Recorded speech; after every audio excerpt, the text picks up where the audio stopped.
I'm joined today by Todd Wolfson, who's an assistant professor at Rutgers University, co-founder of the Media Mobilizing Project, and also author of the book Digital Rebellion: The Birth of the Cyber Left. This is a really interesting topic, Todd, and I'm curious to start with, do you think that there is a sort of cyber right, or is there something about the internet that is inherently conducive to being used for more progressive causes? That's a fantastic question, and it's really great to have a chance to talk to you, David. I do think there's something conducive to a progressive movement and the internet, at least, I mean, with a lot of caveats, but the conduciveness is that the internet, as it was developed, has and as many people mark, has a democratic, participatory nature, which plays very well to both traditional progressive positions and certainly, as we see with things like General Assemblies in the Occupy movement, very much show a parallelism to the contemporary left, or what I'm calling the cyber left. So there is a cyber right. I don't think it's as developed.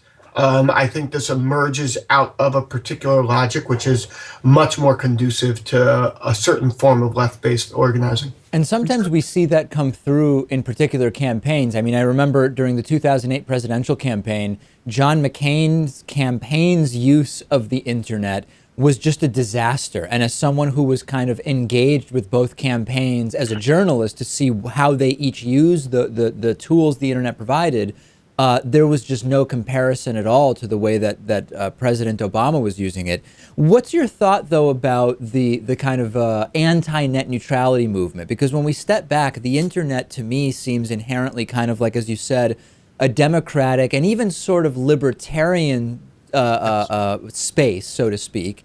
And the anti-net neutrality movement seems to me like it would fundamentally change what the internet is. It definitely would, and obviously net neutrality is a critical policy battle that we have in front of us. It looks things are looking better today than they did maybe 6 months ago, with the president being a strong proponent, and hopefully that impacting how the FCC chair and the FCC itself acts on this. So I don't know well what's going to happen. Obviously, none of us do, but I do think that having strong net neutrality rules is critical to the sort of left progressive movement that we've seen emerge. And so hopefully it will continue to, and I think you saw, in response to SOPA and PIPA, in response to certain sorts of moves on the around technology policy, that you've seen a certain sort of progressive movement respond to it in a very powerful way. So I think what we've seen is a certain sort of progressive movement develop around net neutrality, but a much broader progressive movement that has a stake in it.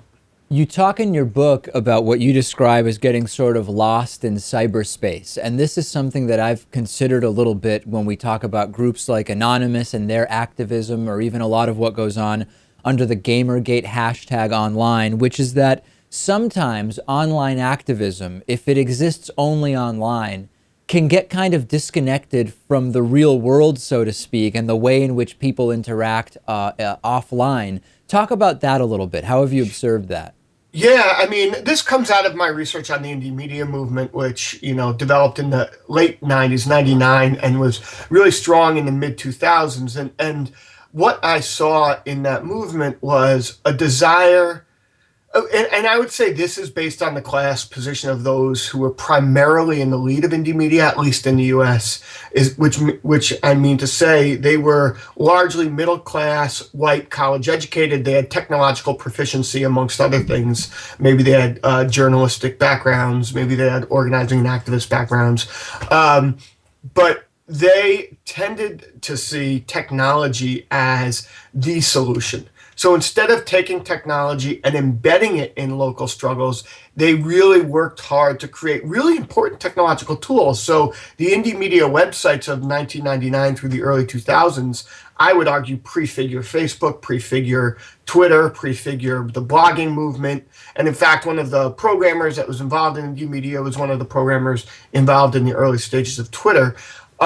So the technology and what they figured out there is quite impressive.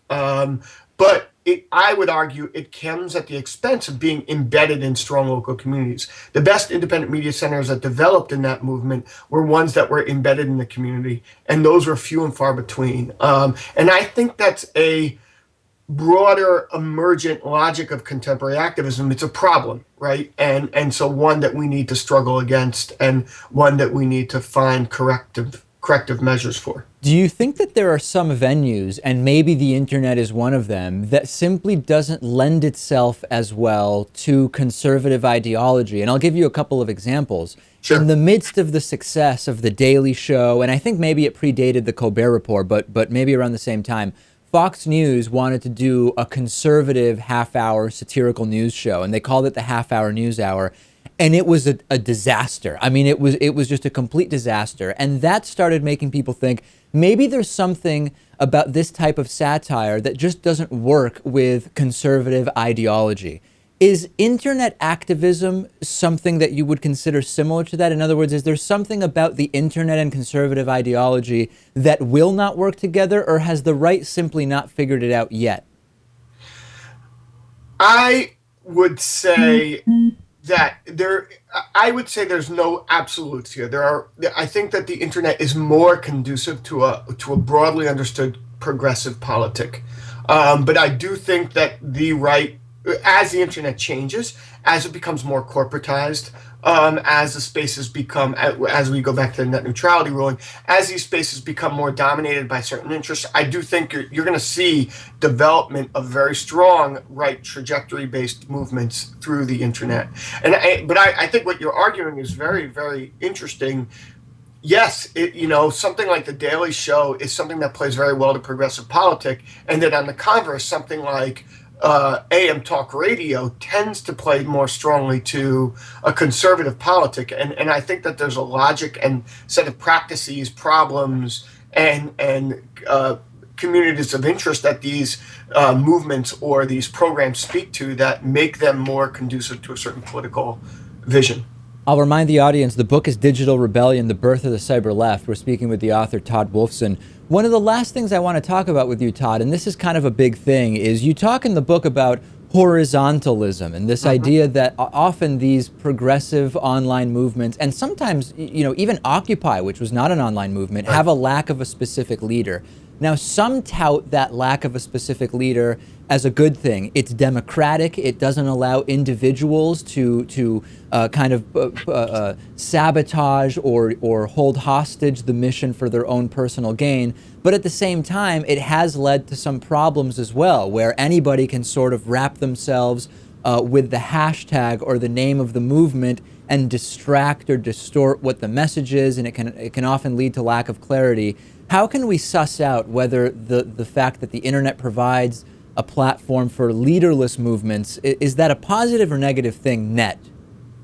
Net, I would say it tracks these days a little bit negative. I think, obviously, this is something to be held in balance. When we look at Occupy or Indie Media, two very horizontal formations, what we see that's so important about what they do is that the horizontalism, the self-organizing aspect, the lack of a centralized structure allows for great growth. Both Indie Media and Occupy grew and developed very quickly and powerfully. A couple things that they don't do. One, they tend to, again, favor the leadership of people with the most social and cultural capital.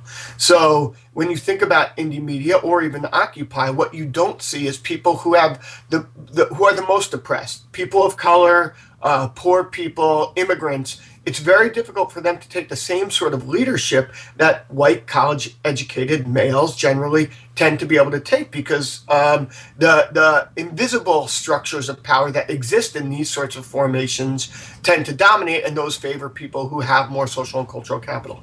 So an imbalance, I think that's a problem. So I think there are good things about it. It lets us build a sense of identity with the movement when it's deeply democratic. But we have to think about building leaders, actually, I would argue, in these movements. And we may say we want to build 1,000 leaders, but leaderlessness doesn't make sense to me. What makes sense is working with communities that are oppressed and creating political education programs so that we build a clarity, connectedness, competency, and vision of the kind of world we want to create. And horizontality doesn't lend itself to those sorts of politics generally. We've been speaking with Professor Todd Wolfson. The book is Digital Rebellion, The Birth of the Cyber Left. Very interesting and timely topic, Todd. Thank you so much for being with us. Thanks for having me, David. I really appreciate it.